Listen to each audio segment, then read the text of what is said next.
Hey witches, welcome back to the channel. Once again, this is Hectarios, Witch of the Realms. For this video, we're going to do our reading for the new moon. So looking in the almanac, we can see that the dark moon is on All Fool's Day this year, April 1st. The energy of this moon feels really intense. Really, what I'm feeling psychically is an energy of sort of really heavy darkness, and I have to say it does almost feel a little bit ominous with this one. Almost this dark, oppressive, smothering energy, right? This encompassing, surrounding darkness. It feels really heavy, it feels very thick. So I do have to say that it does feel like there's a bit of an ominous foreboding to this dark moon. But on the flip side, I also feel with this dark moon that there is a sense of empowerment coming along with it as well. I feel like this will be a time when people will be stepping back into their power, almost in this stern warrior energy, standing up for yourself, saying what you need to say, speaking your mind, speaking what's on your heart, how you truly feel, maybe in some dark situations, or maybe just in general. It feels like just this coming back into your power, stepping back into your power. And it does feel like there's a darkness to that as well, but it's a darkness in a good sense, right? Sometimes we have to tap into our dark side, our shadow side, to get things done or to make changes that we've been in situations where we've allowed things to go on for too long. You get what I'm saying? And so we have to tap into this darker energy to shake up the status quo with that, step into our power. And when I say that this might be a darker energy, I don't mean like doing anything negative, but it is a heavier energy. It's a darker energy. It's being that warrior, because we think of war, Mars, conflict, warlike warrior energy. That is a dark thing. It's taking that energy and taking positive action with it. There's this energy that something has gone on too long, or something has been ignored or overlooked for a long time.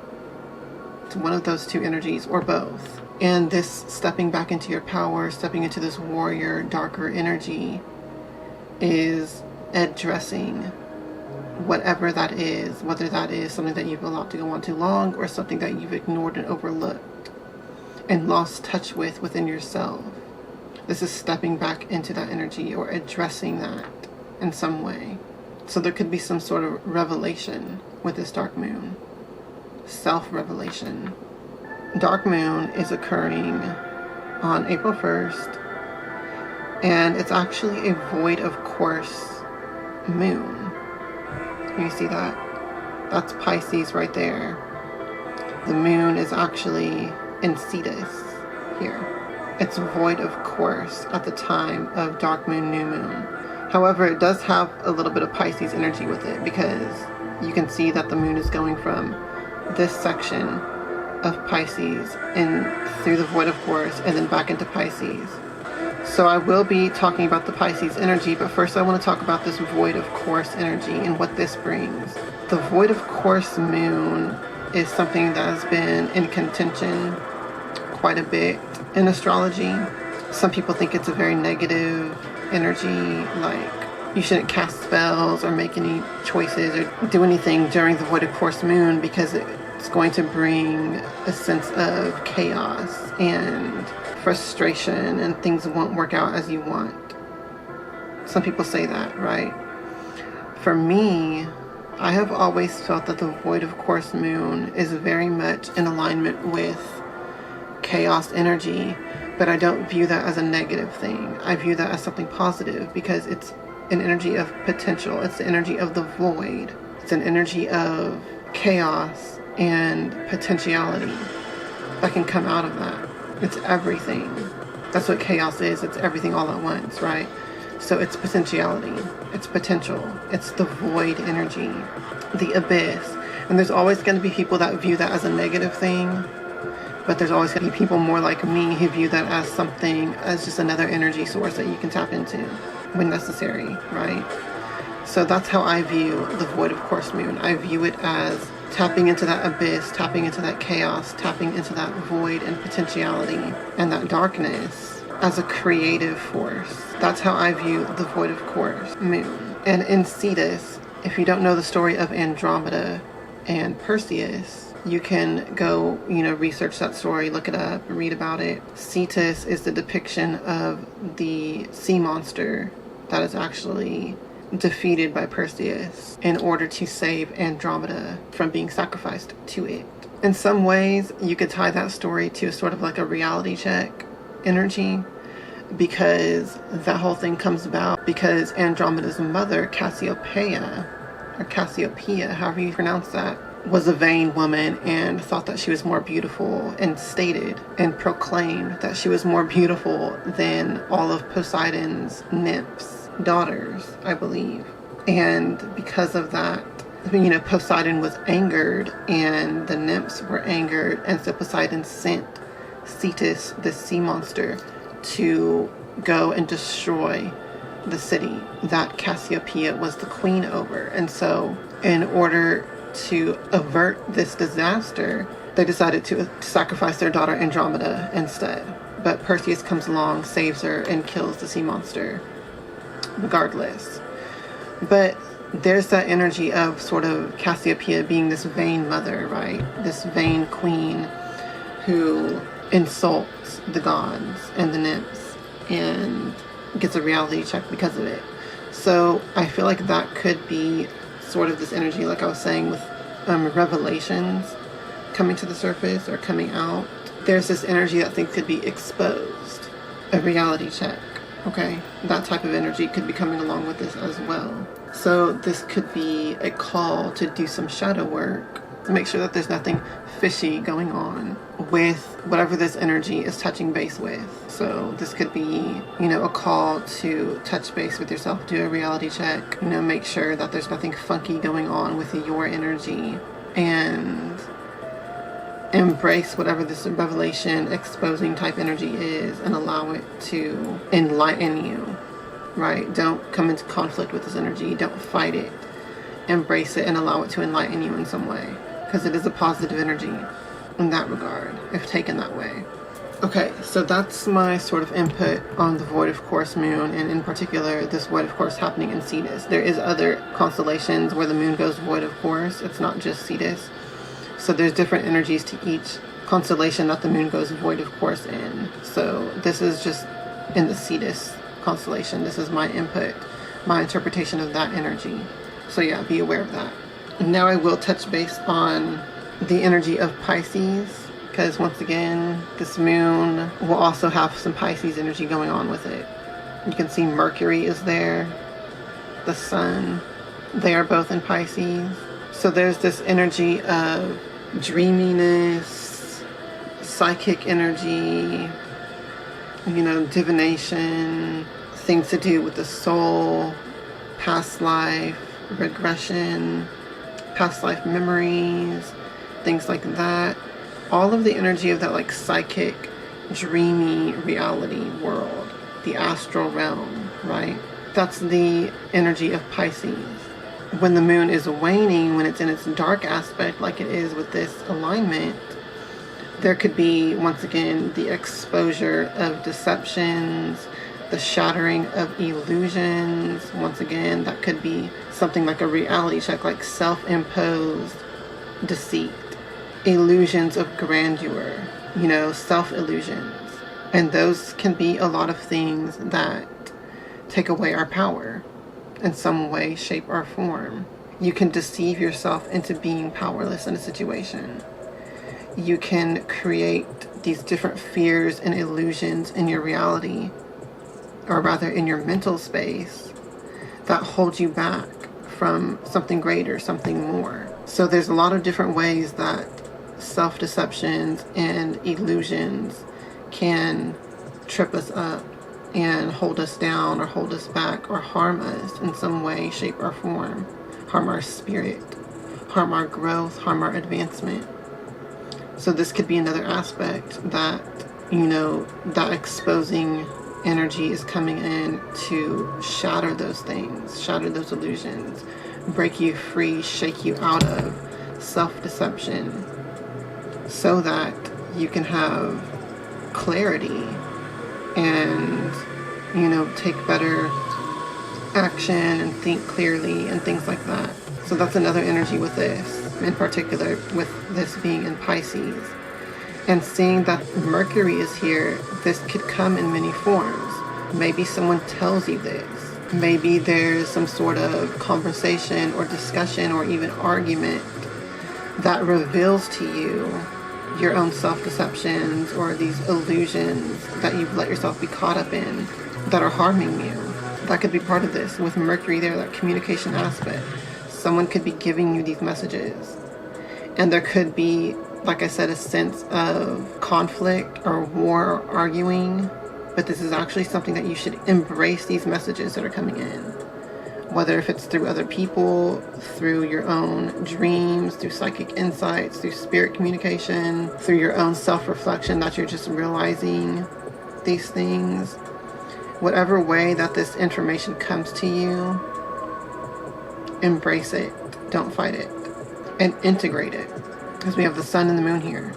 This is integration through this communication, through this information coming in.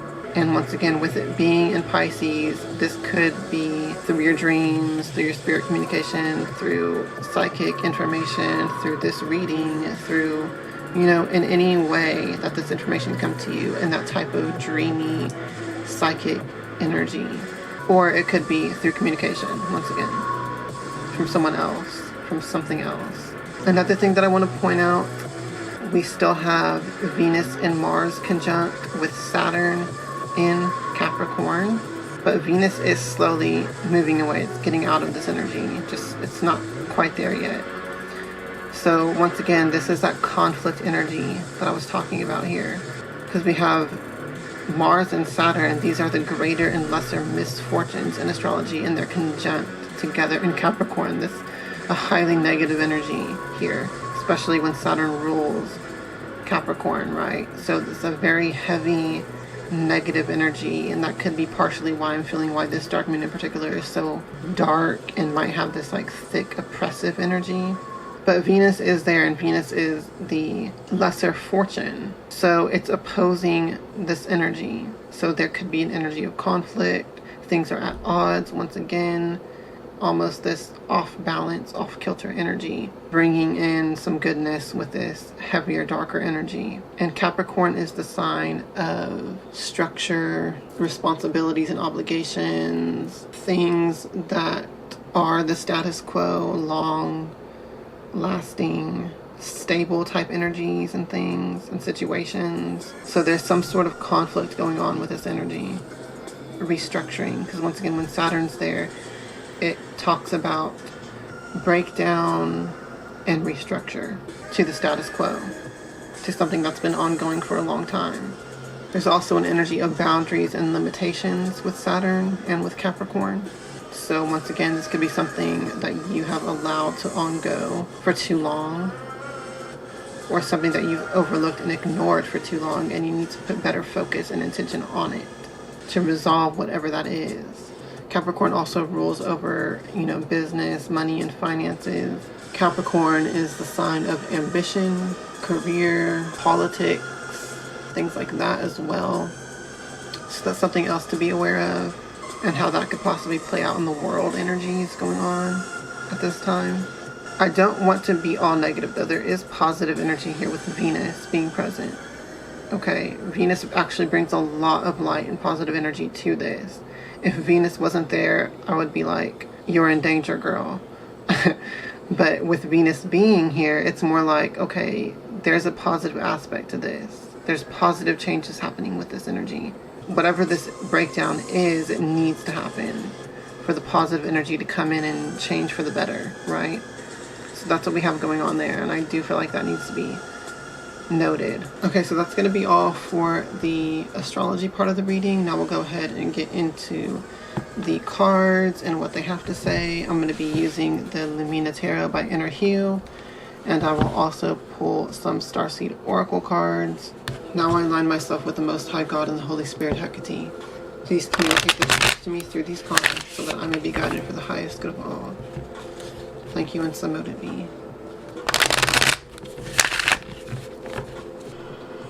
Please give us your divine guidance for this dark moon, void of course moon, moon in Pisces, and this conjunction of Saturn, Mars, and Venus in Capricorn.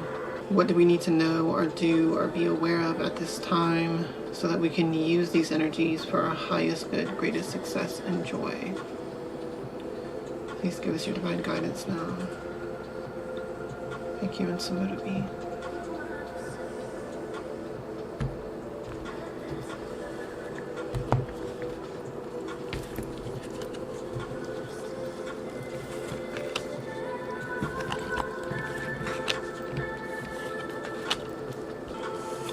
Okay, so the first card that we have is the Empress. It's that Venus energy, right? And that's what I was talking about. You know, Venus is such a powerful force of good and light. That's what the Empress is. It's fertility, growth, abundance, the protective energy that comes from the mother, from the goddess, that nurturing, protective energy.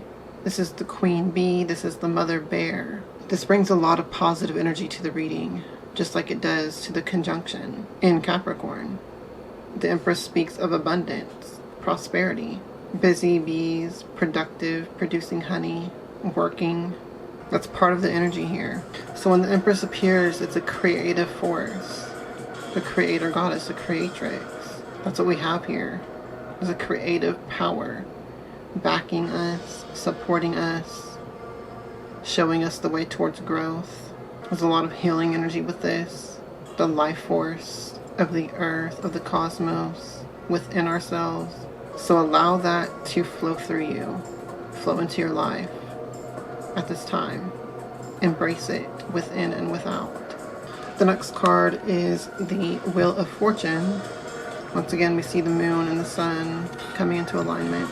We see Jupiter, expansion, growth, higher calling, higher learning, that leads to growth, right? We see the moon phases here. And once again, this goddess-like figure with all her arms. She has a hand for everything. The Wheel of Fortune is turning at this time. The Wheel of Fortune speaks of change. Things are changing for the better. The Wheel of Fortune brings a lot of luck, but it's not random, okay? This is actually a cycle. This is change for the better coming in, because it's part of a cycle. There's always going to be ups and downs in life, gains and losses, harms and healings. It's a great follow-up to the Empress. This is that positive energy coming in, that Venus goddess energy. And it's causing some positive changes to happen. And I feel within and without, because we have the moon and the sun, the inner self, the spiritual, the psychic realm, and then the outer world, the ego, the self, the identity, the social energy. So it's within and without. The final card that we have is the King of Swords. Now this really represents that clarity of mind, mastery of self-discipline, of the mental sphere, knowledge, communication, truth, wisdom, utilizing that as a power, embodying that energy, using it as your power, your knowledge, your wisdom, your communication skills. To a large degree, that is your power. Your clarity of mind, your mental focus, how well you can focus your mind on your goals, whatever they are. That is your power to a large degree. Putting it to use. When your mind is clear, you become a channel for this higher energy, this higher wisdom, and you become the King of Swords, this unstoppable force, because you know things, you know who you are, you know what you're doing, you know why you're doing it, and you know how to do it, and you're not going to let anyone tell you otherwise. So like I said, these changes happening within and without, this is the within part. This is the energy you're stepping into. Remember I said stepping into that warrior energy? That's what this King of Swords card is coming up to say. You're stepping back into your power with this energy. You're getting back in touch with that clarity of mind. Remember, I was talking about that as well. Things coming to the surface, revelations, things being exposed, illusions being shattered. This is that clarity of mind coming in, and that gets you right back in touch with your power. And there is a little bit of a darker energy with this. When I say darker, I mean almost more self-focused, more in your ego, but not in a negative way, in the positive use of the ego. That's what I was saying earlier. It's this darker, heavier energy, but it's being used and channeled in a positive way. It's warrior energy, but channeled positively. Because your mind is clear, you're in alignment with these higher wisdoms. And you're not letting anyone get you off course or dissuade you from following that guidance and that clarity of your own mind. Now I'm going to go ahead and do some Starseed Oracle cards.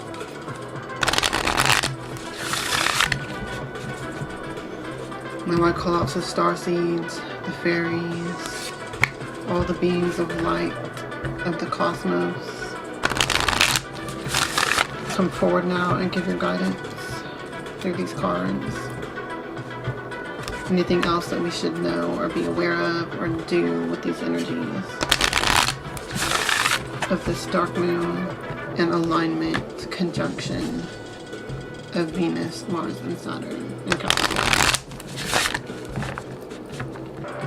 Please give us your guidance now and let us know how we can use the energies for our highest good, greatest success and joy. Thank you, and so mote it be.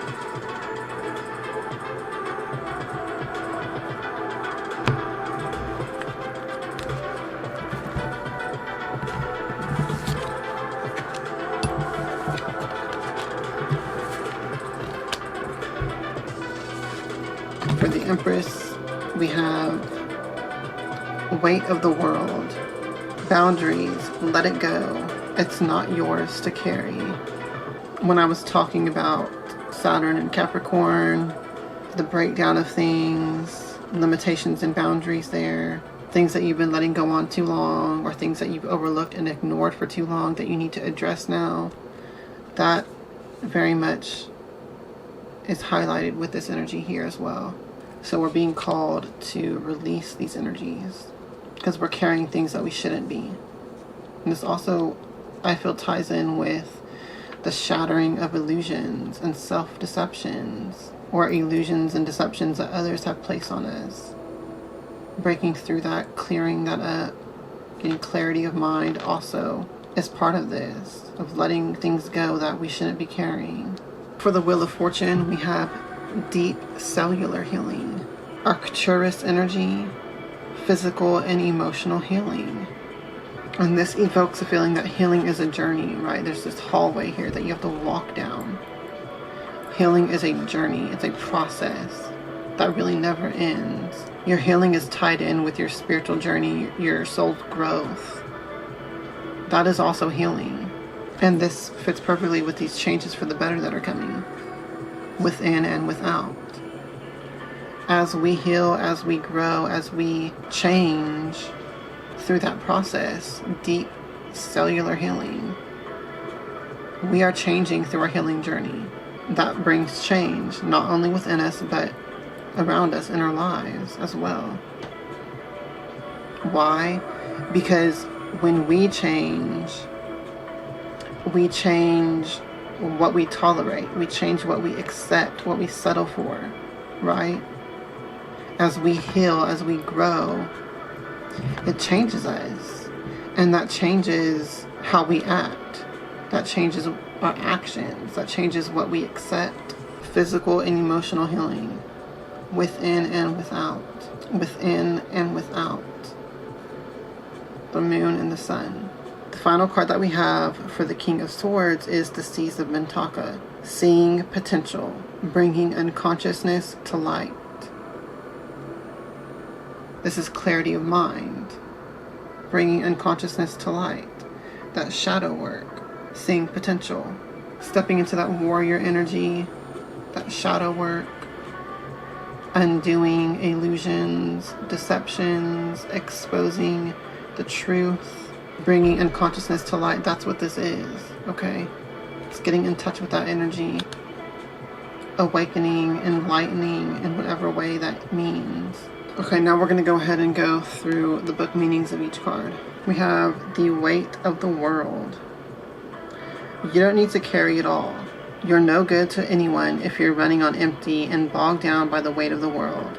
This card is a reminder to look after your own well-being before anyone else's, to stop carrying the world's problems on your shoulders, to put on your own oxygen mask first. In these changing times, it's hard not to feel overwhelmed by the state of the planet. However, you can't take on its problems from a place of energetic depletion. This card is thanking you for caring so much. You want to build a better world and ease the road for others, and that's incredible. But the way you've been doing so is likely unsustainable. This isn't to say you should switch off to the world's problems and become unconscious. Rather, it's a call to establish clear boundaries so you're not constantly taken out energetically. The planet needs you to be healthy, both physically and emotionally. So instead of digesting the news or reaching for your phone as soon as you wake up, show up first to a nourishing practice such as meditation, soul inquiry, deep breathing, or exercising in nature. Once you're in a state of grace and your inner well is full, you can face the day and state of the world and care for others. And at the day's end, take an energetic shower by emptying out anything that's not yours to carry. You can pick it up again the next morning if you so choose, but give yourself time and space to rejuvenate and rest. Starseed Soul Inquiry. What are you carrying that isn't even yours? Make sure that you're taking care of yourself, right? Now we have deep cellular healing. Your body knows how to heal. Healing is your natural state. Physical and emotional disharmony can be a reflection of how the world, inner and outer, has been out of alignment.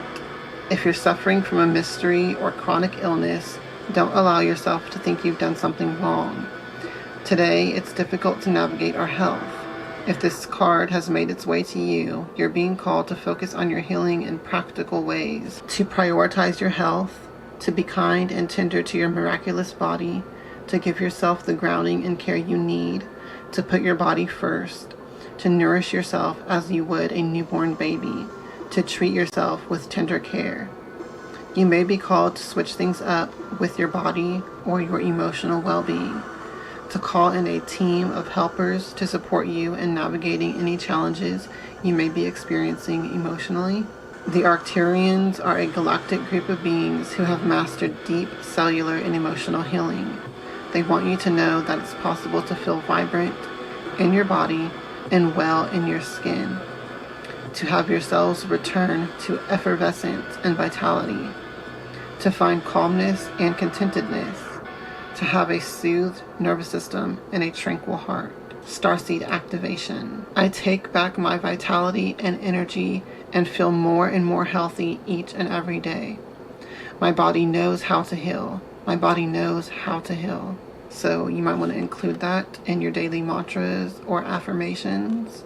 And yeah, once again, take care of yourself. That's what this card is calling you to do as well. The Seeds of Mintaka. Mintaka is thought to have been a water-based planet containing the most crystal clear waters you could ever imagine. So clear that you could see for miles and miles underwater. The Seeds of Mintaka card represents this crystalline clarity of potential and possibility. What did I say? It's the clarity of the King of Swords, right? It's about the ability and choice to see the potential in all people and situations. This could be one of your natural traits, or it could be a sign that what you're currently doing has great potential. Mintakans are thought to have been a galactic race who saw the light in everything and everyone. You may have received this card as confirmation that a situation or project has extreme potential and will reach fruition. If it appears in a spread, it's a very positive sign that things are working out for the highest potential of all involved. It's a very uplifting, light-filled card that brings great harmony, contentment, and positive outcomes. A According to Carl Jung, that which we do not bring to consciousness appears in our life as fate. When water appears in dreams and art, it often represents the unconscious mind. Pulling this card also means you may be called to bring to light any unconscious patterns of which you're unaware. To look at them and see them clearly and consciously so they don't appear in your life as fate. What unconscious patterns or behaviors are ready to be brought to the light of day? Starseed Soul Inquiry. How can you see the potential in a situation you're facing? What unconscious patterns are you being called to bring to light?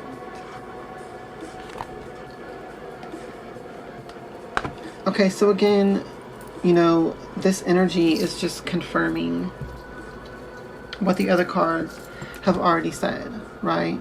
Just bringing a little bit more clarity, a little bit more confirmation to the reading as a whole. So hopefully this reading has helped you in some way. I hope that you have a wonderful dark moon, new moon, void of course moon. And remember that the conjunction of Venus, Mars, and Saturn in Capricorn is ongoing. It's not just on this date of this dark moon. It will last for a while longer going forward as Venus slowly separates and Mars slowly separates from Saturn. But yeah, that's a longer lasting energy is my point with saying that. This is something that has been a recurring theme in the last few readings. The sort of call to bring these opposing energies, masculine, feminine, emotional and physical, you know, spiritual and mundane, all of that, to call to bring it more into balance with that alignment in particular. But that is definitely something that has come up here as well. So keep that in mind and continue on your healing journey and embracing whatever this clarity of mind that's coming in at this time. So that's really what's going to be what leads you in the right direction. But you are being supported by this Venus energy that's also coming in, bringing in a lot of healing at this time too. So yeah, that's going to be all for this reading. I hope that it helped you. If you would like to get in touch with me for a private reading or for spell work services or to make you magical jewelry or crafts, the methods for contacting me are down below in the description box. And if you would like to join my Patreon and have access to all of my occult, metaphysical lessons and courses that I don't share publicly here on YouTube, the link for that is down below in the description box as well. And yeah, that's going to be all. I'll see you guys in the next videos. As always, until next time, Hail Hecate, hail to the witches, hail to the starseeds and fairies, and blessed be.